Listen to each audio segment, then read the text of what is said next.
अस्सलाम वालेकुम दोस्तों, उम्मीद करता हूँ आप सब भाई खैरियत से होंगे। दोस्तों, बहुत से दोस्त तीतर के छोटे बच्चों की खुराक के मुतालिक पूछते हैं। हालांकि मैं इस सिलसिले में काफ़ी वीडियो अपलोड भी कर चुका हूँ, लेकिन इसके बावजूद भी कुछ पूछते हैं। तो मैंने जिक्र किया था आज 14 नंबर फीड का। आप स्टार्टर फीड भी यूज़ कर सकते हो और 14 नंबर भी। मैं तो 14 नंबर यूज़ करता हूँ।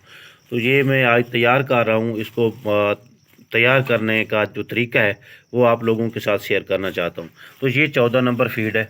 ये थोड़ी मोटी होती है, इसको छोटे बच्चे नहीं खा सकते। तो इसको बारीक कैसे करना होता है ये तरीका मैं आपको बताऊंगा। तो ये इस तरह की होती है। अभी मैंने इसको एक मरतबा छान लिया, तो मुझे बाद में ख्याल आया कि यार दोस्तों के साथ भी शेयर करनी चाहिए। तो आपने इस तरह करना है कि ये मोटी होती है चूँकि, तो इसको आपने बारीक करना है। और वो कैसे करना है मैं आपको बताता हूँ। तो आप इसको ना इस तरह पहले, ये थोड़ी सी ली है मैंने, लेके किसी बर्तन में ना इस तरह हाथ से मसलते जाए। यहाँ पे आपने आराम आराम से मसलना है, ज़्यादा दबा के नहीं मसलना, क्योंकि ये जो है ना पाउडर बन जाएगी। आराम आराम से इसको इस तरह मसलते जाना है। फिर इधर से ये मोटी लेके फिर इस तरह मसलते जाना है। लेकिन इससे पहले आपने डायरेक्ट एक मरतबा इसको छान लेना है, क्योंकि शुरू में इसके अंदर पाउडर होता है बारीक।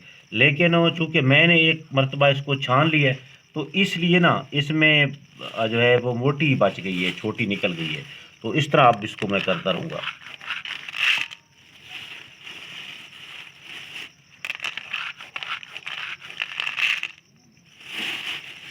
जब ये सारी छान जाएगी, मतलब इस तरह कि आप इस तरह एक मरतबा मसल लोगे, तो फिर आप बर्तन लो और ये मेरे पास जाली है, ठीक है। इसको जो मैंने मसली हुई है यहाँ पे डालूँगा। डालने के बाद फिर इस तरह इस जाली में से गुजार लूँगा। तो अब ये गुजरना तकरीबन जो छोटी है वो निकल चुकी है। तो इसको मैं किसी और बर्तन में स्टोर करता जाऊँगा जो मोटी बच जाती है। फिर दोबारा ये मछली हुई लूँगा।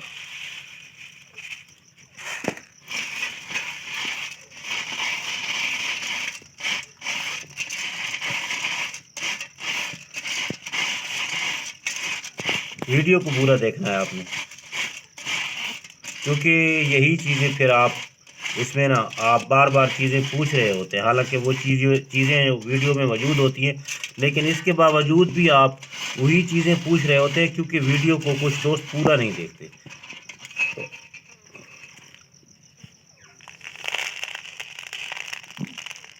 जब हम ये सारी छान लेंगे, मतलब अब ये ख़त्म हो गई है हमारे पास जो बारीक है और ये मोटी बच गई है। अब हम इसको चाहें तो दोबारा मसल के भी गुजार सकते हैं। लेकिन अगर आपके पास ये छानी हुई इतनी हो जाए कि आप समझते हैं कि ये मेरे बच्चों के जो तीतर के बच्चे हैं उनके लिए तकरीबन 7-8 दिन तक ये काफ़ी है, तो फिर आप इसको मोटा ही रहने दें। यानी पहले आप ये इस्तेमाल करें जो छोटी है। 7-8 दिन के जब बच्चे हो जाएंगे तो उसके बाद ये जो मोटी है उसको भी खाने के काबिल हो जाएंगे, क्योंकि वो थोड़े बड़े हो जाएंगे। तो इस तरह करके आप ये तैयार कर सकते हो। तो बाकी अगर आप तीतर के मुतालिक मज़ीद वीडियो देखना चाहते हो और आप मेरे चैनल पे पहली मरतबा आए हो, तो आप मेरे चैनल तारिक अंगराग को सब्सक्राइब कर लो और साथ ही लगे हुए घंटी के निशान पर क्लिक करके ऑल नोटिफिकेशन को इनेबल कर दो, ताकि इस तरह की मैं जो भी वीडियो अपलोड करूं तो उसका नोटिफिकेशन आप लोगों तक पहुंचता रहे। तो मिलेंगे अगली वीडियो में, उस वक्त तक के लिए अल्लाह हाफिज़।